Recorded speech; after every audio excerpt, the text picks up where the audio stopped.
지금 이 순간에도 일본의 한 연구팀은 100세 이상 노인들의 생활 습관을 하나하나 기록하고 있습니다. 그들은 단지 오래 사는 비결이 아니라 늙지 않고 사는 법을 알고 싶었습니다. 즉 나이가 아니라 속도의 문제였죠. 누가 먼저 늙느냐가 아니라 누가 천천히 늙느냐가 관건이었던 겁니다. 이 연구는 30년 이상 이어졌습니다. 일본 도쿄대와 게이오대가 함께 진행한 100세 연구단은 전국의 장수 노인 1000여 명을 추적 조사했습니다. 그 결과 유전보다 강력한 것은 생활 패턴과 마음가짐이었습니다. 그들은 공통적으로 몸과 마음의 리듬을 유지하고 있었습니다. 놀랍게도 운동, 식사, 수면 같은 기본적인 루틴은 비슷했지만 진짜 차이를 만든 것은 하루를 대하는 태도였습니다. 예를 들어볼까요? 나가노 현의 102세 미야자키 할머니는 새벽 5시에 일어나 정원을 돌봅니다. 아직 내 손이 흙을 기억하니까요. 그녀는 허리가 굽었지만 손끝은 여전히 정원을 다스립니다. 식사는 단순합니다. 된장국, 현미밥, 제철 채소. 그리고 저녁에는 늘 한 컵의 녹차와 함께 가족 사진을 바라봅니다. 그녀는 말합니다. 오늘도 살아있는 게 기적이에요. 그걸 매일 확인해요. 그 단순한 감각이 노화를 멈추게 했던 겁니다. 이 연구단이 밝힌 가장 흥미로운 공통점은 신체 활동의 양보다 활동의 지속성이었습니다. 즉 운동 강도보다 리듬이 중요하다는 겁니다. 예를 들어 85세에 자전거를 타는 다카하시 씨는 이렇게 말합니다. 운동을 위해 타는 게 아니라 친구 집에 가기 위해 타는 겁니다. 그의 하루는 목적이 있습니다. 몸을 움직이는 이유가 건강이 아니라 관계이기 때문입니다. 그 차이가 결국 생리적 노화 속도를 바꾸는 것으로 나타났습니다. 이 연구에서 늙지 않는 사람의 또 다른 공통점은 자기 자신을 사회 속에서 계속 연결시키는 능력이었습니다. 즉 일을 그만둔 후에도 역할이 있는 사람들입니다. 누군가는 마을에 작은 텃밭을 가꾸고 누군가는 아이들에게 그림을 가르치며 또 누군가는 친구들과 밴드를 만들어 노래를 부릅니다. 이들은 나를 필요로 하는 사람이 있다는 감각을 잃지 않습니다. 의학적으로 보면 이런 사회적 관계는 단순한 감정 문제가 아닙니다. 실제로 연구에 따르면 사회적 관계가 활발한 노인은 면역 기능이 30% 이상 높게 유지되고 혈압, 혈당 수치가 모두 안정적으로 나타났습니다. 즉 사람과의 관계가 최고의 항노화제였던 셈이죠. 은퇴 후 일본 오사카로 이주한 한국인 김영수 씨 72세도 그 예입니다. 그는 60대 중반 사업을 접고 은퇴했을 때 심한 무기력감에 빠졌습니다. 하지만 일본의 한 커뮤니티 센터에서 우연히 만난 사람들과 함께 지역 정원 봉사를 시작하면서 인생이 달라졌다고 합니다. 그는 말합니다. 내가 나무를 심는 게 아니라 나무가 나를 다시 심어줬습니다.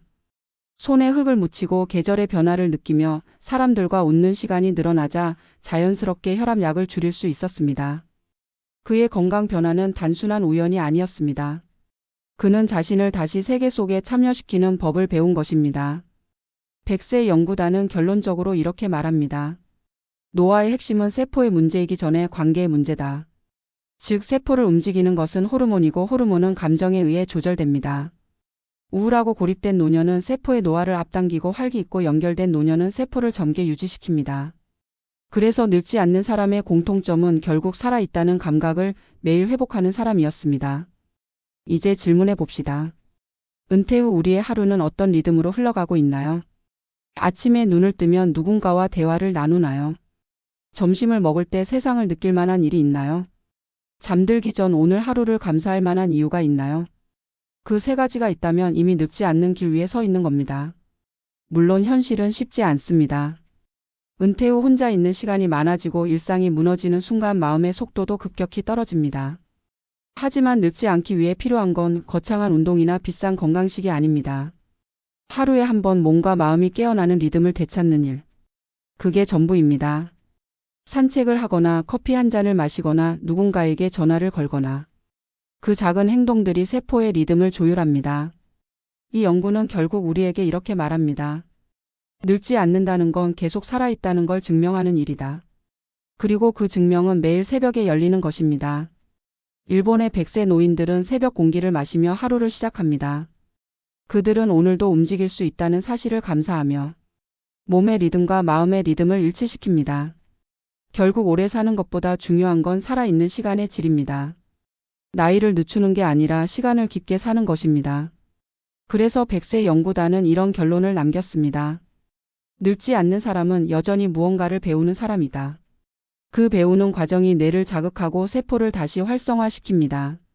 우리에게도 필요한 건 바로 그 정신일 겁니다. 배움의 끈을 놓지 않는 마음, 움직임을 멈추지 않는 습관, 그리고 연결을 잃지 않는 삶. 그 세 가지가 있다면 우리는 나이를 먹어도 늙지 않습니다. 몸의 나이는 숫자지만 삶의 리듬은 우리의 선택이니까요.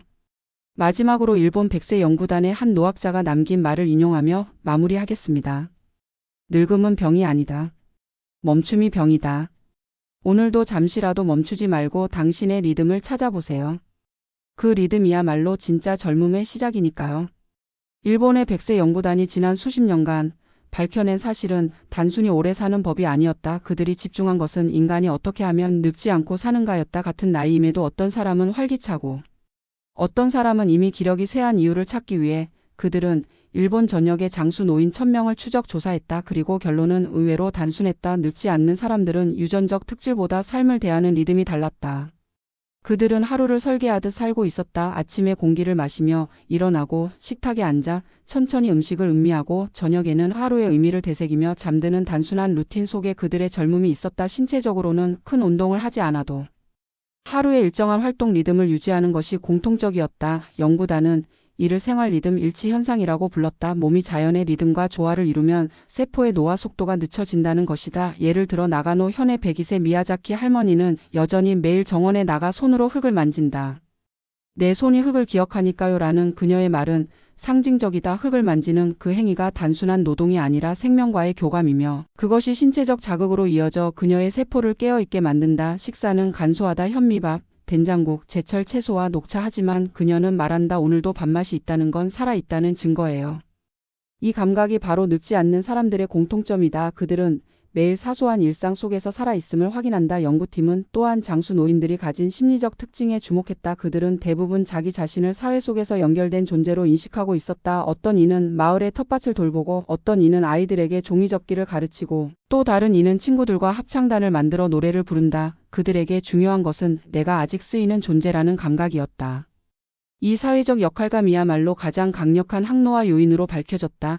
연구 결과에 따르면 사회적 관계가 활발한 사람들은 그렇지 않은 사람들보다 면역 기능이 30% 이상 높게 유지되고 혈압과 혈당 수치 또한 안정적으로 나타났다. 이는 단순히 외로움을 달래는 차원의 문제가 아니라 실제로 신체의 생리적 노화를 늦추는 요인이었다. 오사카에서 만난 72세 김영수 씨의 사례도 이를 잘 보여준다.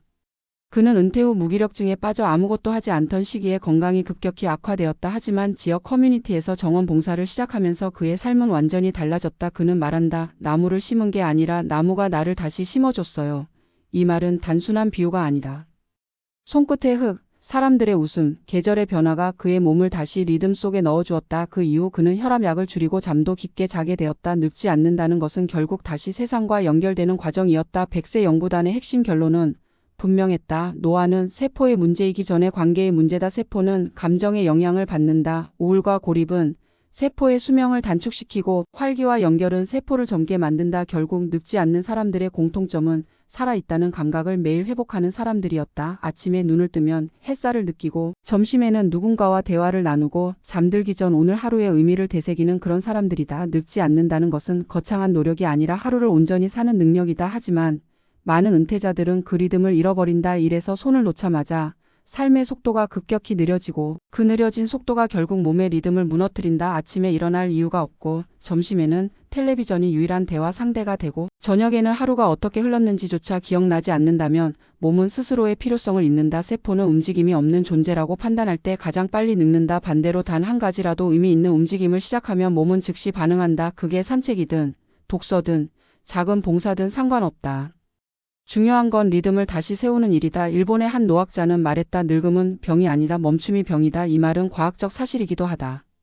신체는 멈추면 퇴화하고 리듬을 유지하면 재생한다. 결국 젊음을 유지한다는 건 시간을 거슬러 올라가는 게 아니라 시간을 조율하는 일이다. 지금도 일본의 100세 노인들은 새벽 공기를 마시며 하루를 시작한다. 그들은 오늘도 움직일 수 있다는 사실을 감사하며 몸과 마음의 리듬을 맞춘다. 그들의 하루는 운동이라 부르기도 민망할 정도로 단순하지만 그 단순함이야말로 세포의 생명력을 지켜주는 리듬이다. 의학적으로 보면 이 리듬은 호르몬의 균형과 자율신 경계의 조화를 유지한다. 그들은 분노하지 않고 서두르지 않으며 세상과 싸우지 않는다. 그래서 늙지 않는다. 일본 백세 연구단의 결론은 이렇게 정리된다. 늙지 않는 사람은 여전히 배우는 사람이다. 배우는 행위는 뇌의 신경망을 새롭게 만들고 호기심은 세포를 자극한다. 실제로 새로운 기술이나 언어를 배우는 노년층은 치매 발병률이 현저히 낮았다. 그들은 자신이 세상으로부터 여전히 배우고 있다는 사실 자체가 삶의 에너지가 된다고 말했다. 결국 늙지 않는다는 것은 젊음을 유지하는 기술이 아니라 살아있음의 감각을 유지하는 태도다. 우리에게 필요한 것은 비싼 영양제도 완벽한 식단도 아니라 하루에 단 한 번이라도 몸과 마음이 깨어나는 순간을 만드는 것. 그 한순간이 모여 하루의 리듬을 만들고 그 리듬이 모여 인생의 젊음을 지킨다. 노화란 세월이 쌓여 생기는 것이 아니라 리듬을 잃은 시간의 결과일 뿐이다. 그래서 오늘도 멈추지 말고 살아있다는 증거를 만들어야 한다. 걸음을 옮기고 책장을 넘기고 누군가의 이름을 불러보는 것. 그것이 당신을 다시 젊게 만드는 시작이다. 결국 백세 연구단이 말한 늙지 않는 노년의 공통점은 세 가지로 요약된다. 리듬을 유지하고 관계를 이어가며 배움을 멈추지 않는 사람들. 그 세 가지는 모두 외부에서 주어지는 것이 아니라 스스로 만들어내는 힘이다. 나이를 바꿀 수는 없지만 속도를 바꿀 수는 있다. 그리고 바로 그 속도의 차이가 인생의 질을 결정한다. 늙지 않는다는 건 결국 선택의 문제다. 느리지만 꾸준히 멈추지 않고 매일의 리듬 속에서 자신을 다시 조율하는 사람. 그가 진짜 젊은 사람이다. 오늘 하루 당신의 리듬은 어떤가? 그 리듬이 곧 당신의 나이다. 그러니 부디 늙지 말고 멈추지 말자. 살아있다는 건 여전히 움직인다는 뜻이니까.